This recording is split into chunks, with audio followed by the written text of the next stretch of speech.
منهم تاريم الغناء. Nah ini mereka beliau nih Imam Syafi'i, Imam Malik, Imam Syafi'i, Imam Ahmad bin Hambal. Ya, kalau nggak salah dalam manaqib beliau Imam Syafi'i umur 9 tahun sudah hafal Al-Quran. Hafal bener-bener hafal. Ya, Imam Syafi'i itu kalau megang Al-Quran atau ngafalin Al-Quran atau kitab-kitab yang lain, ya lembaran yang sebelah ditutup dulu. Kalau mau ngafalin yang sebelah pertama nih, ya, ini ditutup dulu. Kenapa? Takut ngelirik yang sini, yang ini hafal duluan.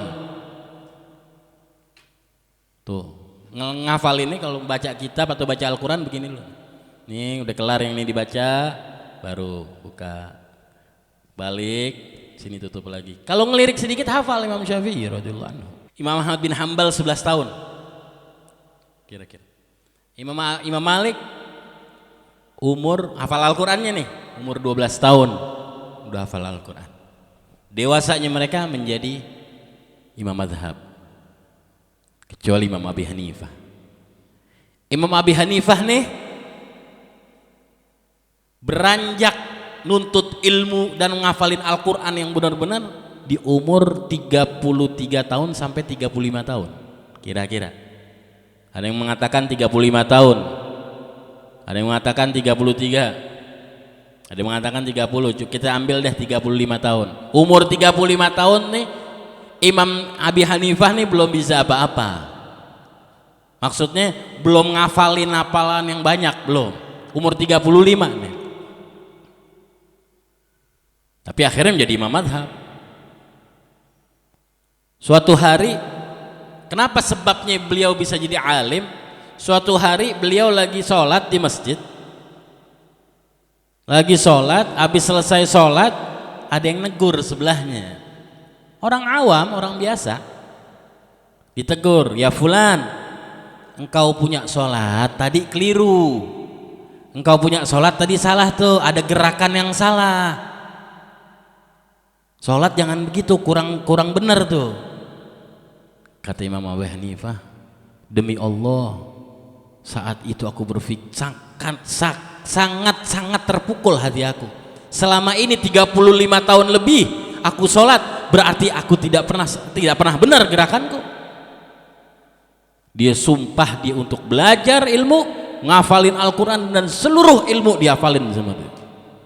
Sehingga beliau menghafal jutaan hadisnya Rasulullah SAW, dan beliau menghafal Al-Quran seluruhnya, dan cepat, dan kuat segala macam. Imam Abi Hanifah radhiyallahu anhu, hebatnya orang, hebat luar biasa. Sampai-sampai di zaman beliau, di negeri beliau nggak ada yang bisa ngalahin ilmunya Imam Abi Hanifah. Nggak ada yang bisa. Zaman Imam Abi Hanifah ada orang-orang mau debat gitu sama Imam Abi Hanifah atau menyalahin Imam, nggak ada yang bisa. Udah pasti kalahnya udah. Nggak ada yang bisa nandingin Imam Hanifah. Kecuali Imam Malik.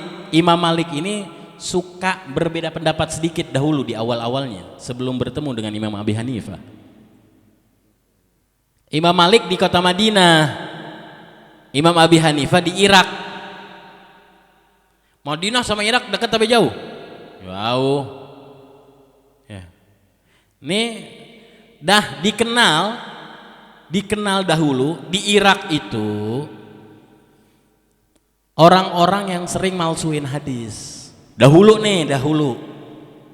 sering orang malsuin hadis. Imam Malik di kota Madinah. Peninggalannya Rasulullah SAW, peninggalan sahabat ini masih dekat, masih anget. Contoh, takaran-takaran timbangan di pasar masih anget tuh. Ini takaran dalam zaman sahabat. Karena Imam Malik muridnya Imam Nafi'. Imam Nafi' murid langsung, bahkan mantan budaknya Sayyidina Abdullah bin Umar bin Khattab radhiyallahu ta'ala. Gurunya Imam Malik, Malik An-Nafi', sering tuh kalau kita baca Muwatta. Tahu nggak Muwatta? Kitabnya induk Imam Malik. Malik An-Nafi'. Imam Malik punya guru Imam Nafi'. Imam Nafi' ini murid langsung Sayyidina Abdullah bin Umar bin Khattab. Murid langsungnya sahabat. Wah, sahabatnya juga Sayyidina Abdullah bin Umar bin Khattab. Jadi masih anget gitu loh. Dan peninggal hadis-hadis di Madinah nih benar-benar terjaga gitu loh. Sehingga banyak rumor-rumor bahwa di Irak ini orang malsuin hadis banyak banget. Tetapi Imam Abi Hanifah menghafal jutaan hadis itu yang sahih, yang benar-benar diteliti sama Imam Abi Hanifah, sehingga penelitian beliau benar-benar bagus. Nggak sembarangan hadis, karena Imam Abi Hanifah pun tahu walaupun dia orang Irak bahwa di Irak ini banyak orang yang memalsuin hadis. Walhasil sering berbeda pendapat karena ini dua-duanya imam madhab. Ini punya pendapat, ini punya pendapat.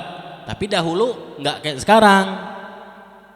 Ya, perbedaan pendapat ini bukan lagi berantem. Kalau orang sekarang kan beda pendapat langsung berantem. Dan orang dulu jauh, Irak di mana, Madinah di mana, nggak ada media sosial, nggak ada. Jadi nggak pernah ketemu nih. Suatu hari Imam Malik radhiyallahu anhu mau haji di tahun itu. Imam Abi Hanifah haji juga. Pas ketemuan. Hajiannya ketemuan. Begitu ketemuan, murid-muridnya Imam Malik ngomong kepada Imam Malik, "Ya Imam ingat nggak ada orang yang suka berbeda pendapat sama Imam? Orang Irak." "Iya, itu orang itu di Masjidil Haram nih, itu orang itu." "Oh itu?" "Iya, itu namanya Abi Hanifah." "Oh, Imam temuin deh, mumpung di sini nih, biar ya kasih penjelasan, biar kasih pembenaran, dibenerin." Kata Imam Malik, "Iya, saya mau temuin dia, tapi syaratnya kalian murid-murid saya jangan ada yang ikut, biar saya pribadi dengan dia." Akhirnya berdua duduk di salah satu tiang di Masjidil Haram. Satu masjid, salah satu tiang, ngobrol setengah jam, 1 jam, 2 jam, 3 jam, 4 jam, 5 jam, 6 jam, sampai 6 jam. Murid-muridnya dari jauh ngeliatin, nungguin aja. Ini ngobrol apaan aja, ini apa yang didebatin nih berdua nih. Akhirnya udah pisah, disamperin sama muridnya Imam Malik. Ya Imam, ya. Apa yang kau obrolin berdua sama Imam Abi Hanifah? Debat apa aja tadi?" Apa yang kata Imam Malik? "Demi Allah, Allah telah anugerahkan kepada saya, Allah telah pertemukan kepada saya dengan seseorang, dengan satu sosok manusia yang begitu lautan dia punya ilmu, sehingga andai saja ini tembok, ini tiang di masjid, kalau dia bilang ini emas, niscaya saya akan yakin itu emas." Saking apa? Saking Imam Abi Hanifah ini kalau ngejabarin sesuatu, ngedetailkan sesuatu, menjelaskan sesuatu, itu benar-benar konkret, benar-benar dalilnya hebat, dalilnya top dengan argumentasi yang luar biasa. Kata Imam Malik nih, andai saja beliau bilang ini tembok emas, bukan tembok, saya akan yakin ini emas. Tuh, alim akhirnya, jutaan hadis. Tapi kembali lagi, berapa pahala, jumlah ganjaran kebaikan yang didapetin sama orang yang negor Imam Abi Hanifah waktu keliru sholatnya, radhiyallahu ta'ala anhu. Jelasin teh berapa pahala tuh yang didapetin orang yang negor Imam Abi Hanifah, yang Imam Abi Hanifah masih salah sholatnya. Betul nggak? Berapa detik tuh dapat pahala. Murid sampai sekarang di Turki atau sebagian di Eropa, di Turki itu 95% madhabnya Imam Abi Hanifah, kitab-kitab fikihnya Imam Abi Hanifah. Berapa banyak tuh pahala yang didapatin orang yang negur, sebab dia negur, dia dapat. Imam Abi Hanifah mau belajar, berapa pahala tuh dari dia tuh untuk dia tuh.